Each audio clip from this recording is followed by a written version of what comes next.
मेरी बच्चियों, अब मेरे पास ज्यादा वक्त नहीं है। मैं तुम्हें कुछ कहना चाहता हूँ।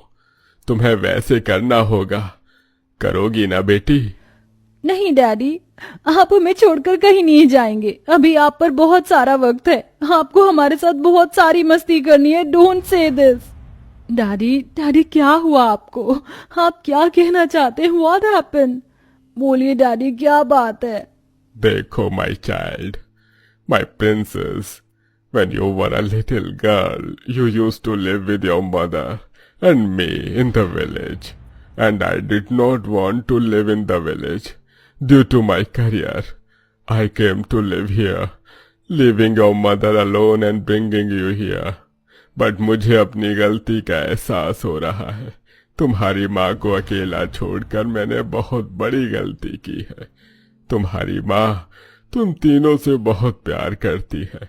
मैं तुम्हें अकेला छोड़कर जा रहा हूँ, तो अब तुम्हें अपने माँ के पास लौटना होगा। वो तुम्हारा बहुत ख्याल रखेंगी। एड्रेस ये मेरी डायरी में है। तुम वहां पहुंच जाना मेरी बच्ची। वहां पहुंच जाना। What daddy? No daddy no, आप हम तीनों को छोड़कर नहीं जा सकते। तीनों बहनें अपने पिता के जाने से बहुत रोती हैं और बड़ी बहन रुचि अपनी दोनों छोटी बहन को संभालती है। लिसन, डैडी की ये लास्ट विश थी कि हम माँ के पास जाएं और हमें जाना होगा। वैसे भी अब हमारा न्यूयॉर्क में कोई नहीं है। या यू आर राइट दी।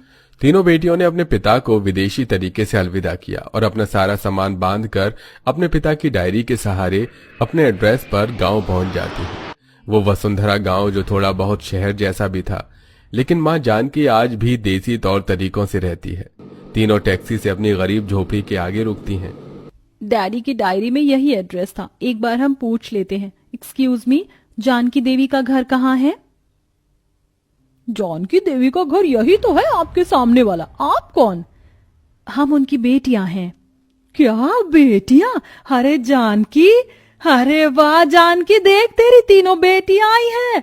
रुचि, सुहानी, ईशा। बचपन में देखा था 6-7 साल की, बहुत छोटी छोटी थी तुम। देखो तो कितनी बड़ी हो गई हो, ऐसा लगता है कोई हीरोइन है। लेकिन बेटा, तुम्हें गांव में ऐसे कपड़े नहीं पहनने चाहिए।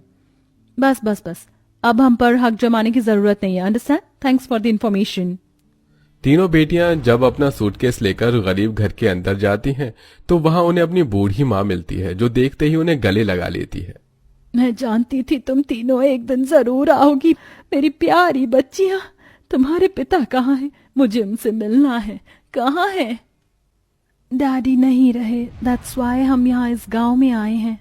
क्या वो नहीं रहे? हे भगवान, तूने मेरे साथ ऐसा क्यों किया? कब से इसी आस में थी कि मेरा परिवार मुझसे मिलने आएगा। मेरी तीनों बेटियां आई तो तूने मेरे पति को मुझसे छीन लिया। मॉम, आप शांत हो जाइए, हम हैं ना। तीनों बेटी अपने पिता के जाने से बहुत दुखी थी और ये खबर सुन जानकी को भी 440 वॉट का झटका लगता है। तीनों बेटियां ज्यादा लगाव न होने पर भी अपनी माँ को संभालती हैं। कुछ देर बाद वो ठीक हो जाती हैं तो अपनी तीनों बेटियों के लिए देसी तरीके से लिट्टी, चोखा, दाल, रोटी तैयार कर देती हैं और उन्हें देती हैं। लो बच्चों, ये खा लो। ये सब क्या अजीब सा घास फूस खाना है? आपको चिकन मटन बिरयानी या फिर मोमोज, फास्ट फूड, चाइनीज क्यों नहीं बनाया? हम ये सब खाना नहीं खाते हैं, हमें विदेशी खाना खाने की आदत है। हाँ मॉम, आपको हमारे लिए वही खाने का इंतजाम करना होगा। We don't eat this. Yes mom, हम ये सब नहीं खाएंगे। हम शुरू से ही वही फास्ट फूड, चाइनीज, इटालियन खाकर बड़े हुए हैं। ये सब न्यूयॉर्क में नहीं था। तुम तीनों ऐसे मना क्यों कर रही हो? ये सब खाना खाना तो तुम्हें बहुत पसंद था। बचपन में तुम मुझसे बोलती थी, माँ ये बनाओ, वो बनाओ, हमें लिट्टी चोखा बहुत पसंद है और तुम्हारी फेवरेट तूर दाल है ये।